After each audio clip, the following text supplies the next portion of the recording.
Fatmir Xhafaj, kryetari i Komisionit për Nismat Qytetare dhe Mbikëqyrjen Institucionale, duket se nuk heq dorë nga ideja për të kontrolluar SPAK. Pas refuzimit që Prokuroria Speciale i bëri kërkesës së deputetëve socialistë që kërkonin të inspektonin SPAK, duket se Xhafaj ka zgjedhur një tjetër rrugë, përfshirjen e Kuvendit të Shqipërisë në gjunjëzimin e këtij institucioni. Por pengesa e parë për Fatmir Xhafajin është krijuar në konferencën e kryetarëve, aty ku tentoi të miratonte kalendarin vjetor të veprimtarisë së komisionit. Në projekt kalendarin e paraqitur përfshihen inspektime dhe kontrolle në institucionet e drejtësisë, përfshirë dhe KLG, SPAK, GKKO e KLP, por duket se mosdakordësia mes anëtarëve të konferencës së kryetarëve ka bërë që drafti i paraqitur të mos miratohet. Në kushte të tilla, deputeti Fatmir Xhafaj, me cilësinë e kryetarit të Komisionit të Nismave Qytetare, ka ftuar kolegët e tij, kryetarët e komisioneve parlamentare, për të dhënë mendimin e tyre dhe ta miratojë atë në Komisionin për Nismat Qytetare, bashkëpunimin dhe mbikëqyrjen institucionale për vijimin e punës. Projekt kalendari parashikon jo vetëm vizita dhe takime monitoruese, por edhe seanca dëgjimore me drejtuesit e institucioneve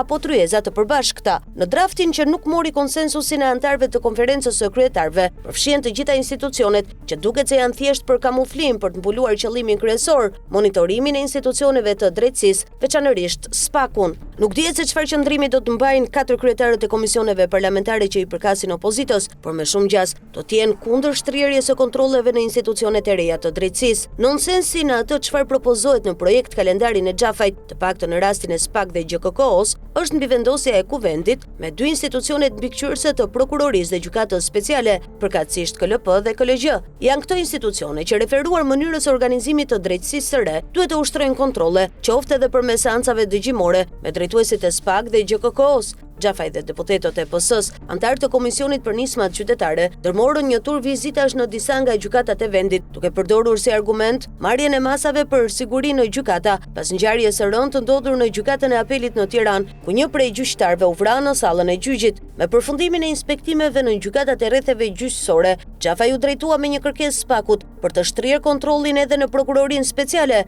por u refuzua. Çdo praktik për të kryer vizita të tilla monitoruese do të binte ndesh me pavarësinë kushtetuese të prokurorisë së posaçme. Kjo pavarësi nuk është vetëm një kërkesë formale ligjore, por edhe një kusht themelor për të siguruar hetime të pavarura, të paanshme dhe efikase në mbrojtje të interesit publik dhe të sundimit të ligjit, thuaj në reagimin e SPAK. Në vijim të përgjigjes për Xhafajin, SPAK thekson se është i gatshëm të përcjellë informacione, duke përmbushur detyrimet kushtetuese, por jo të monitorohet. Por Xhafaj duket se nuk do të dorëzohet dhe natyrisht, qëllimi nuk do të jetë marrja e një informacioni, por monitorimi i SPAK, ose të ndryshe, një tentativë për ta mbajtur nën kontroll, duke përdorur mekanizmin parlamentar.